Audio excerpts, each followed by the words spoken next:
Headlines read, processed meat causes cancer. Bacon processed meats as dangerous as smoking.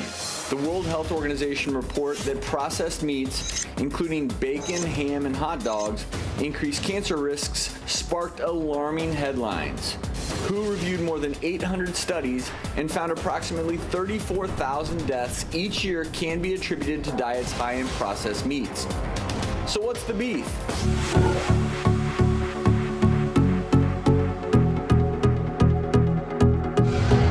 So if you guys haven't heard already, the World Health Organization released a report saying that red and processed meats are now considered to be carcinogens. The story was huge and it went viral all across the internet. And I just saw that the doctors have responded to the World Health Organization's report on red and processed meats. A fellow YouTuber, Happy Healthy Vegan, just made a video on it. And as someone who has a degree in dietetics, I wanted to share my thoughts on the subject. If you're having deli meats, hot dogs, all these things every day of your life, are you increasing your risk of developing colorectal cancer? Well, yes, and we've known for years. Yes. You know, every single day you're eating a ton of processed meat. Yes, you're increasing your risk. So yes, it's true. We've known that red and processed meats have been linked to cancer for years now. This is a photo from one of my nutrition textbooks in my undergrad studies, straight from the textbook. So yeah, these studies have been published and we've known this data for years now. But this report that came out from the World Health Organization solidifies the argument. So I was interested to hear what the doctors would conclude after this report coming out. It gets back to something we always stress, which is moderation. Of course, moderation. It seems like it's everybody's go-to response these days. It's like when someone is conflicted with their own habits and behaviors and they don't want to give an actual argument. They'll say, oh, you know, everything in moderation. Moderation kills. Seriously, what the hell is moderation? Is it once every day, or is it weekly? Is it monthly? Is it annually? What is moderation? The thing with telling people to eat, you know, bacon and red meats in moderation, the consumer has no idea what that means. It's very subjective. It's not giving somebody practical guidelines on nutrition. Dr. John McDougall, who is a practicing physician and has been for well over 30 years, has helped people heal from all sorts of chronic diseases such as heart disease, diabetes, many forms of cancers, including colorectal cancer. I actually have spoken with Dr. McDougall many times, and one of my favorite sayings from him is, a little bit won't kill you, but it will throw you off track. So in this case, yeah, maybe a little bit of red and processed meat is not going to kill you, but you give it to somebody who is eating this every day, you think they're going to eat a little bit? Just take an alcoholic. You think a little bit is going to be enough to make him drunk? Probably not. You think a little bit is going to bring back the addictions and make him want to get drunk? Probably yes. And the truth is, we need more studies also going forward, because now there's all this talk about is grass-fed beef better? Does this include certain other types of beef?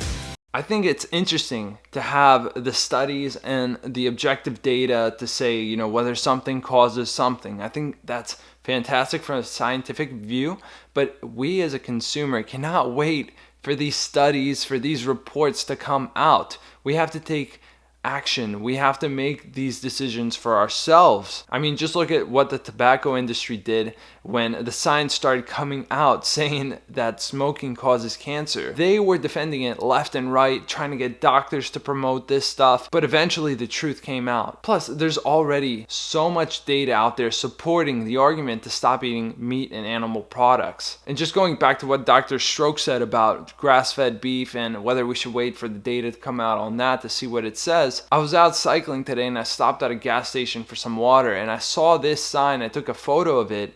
Natural cigarettes, free of additives. How awesome, because these are so much healthier for you. What kind of idiot do you have to be to believe that? Seriously, and I don't mean to offend anybody who's going through the addictions and struggle with cigarettes, but if you believe this message, you are being fooled. You are being lied to. The only thing that should go into your lungs is oxygen. Same thing with your colon. The only thing that should be going in your colon is plant-based foods, not dead animal flesh. Grass-fed beef and processed meats is like the same analogy with the very processed and additives and all the crap that goes into regular cigarettes and these sort of natural cigarettes. I just can't believe all of the responses I'm hearing about this World Health Organization report. So many people are defending, the whole moderation aspect where nobody knows what that means. Very little responses have I heard saying, hey, maybe we should reconsider our recommendations. Maybe we should reconsider what we're telling people what to do. Maybe we were wrong, just maybe. But most of the responses are, well, more studies have to come out and, just eat in moderation, you'll be fine. It's been a little bit disappointing, but you can't hide the truth forever. Just like with cigarettes, it's going to happen with the food. All right, so I'm done ranting.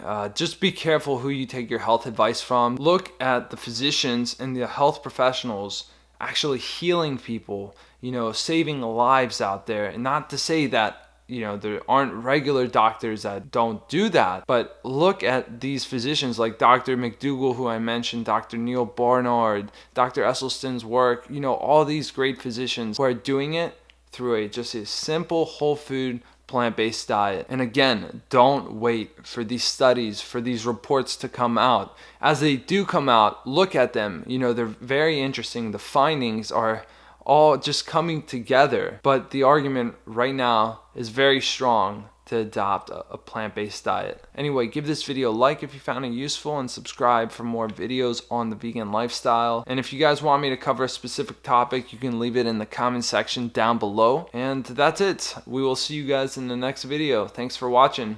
Let me tell you, bacon and eggs for breakfast is okay because you've got protein in it that's going to fill you up throughout the day. There's nothing better than wake up in the morning and your mom's been cooking some bacon. You hear sizzling smell. You ever had bacon popcorn? No, I have not. Let me give it a little whirl. Let me try that. I didn't know there was so many bacon. What other? There's bacon things. toothpaste over there. I don't know about that. Bacon candy? You want to try it? Yeah. Oh, thank you.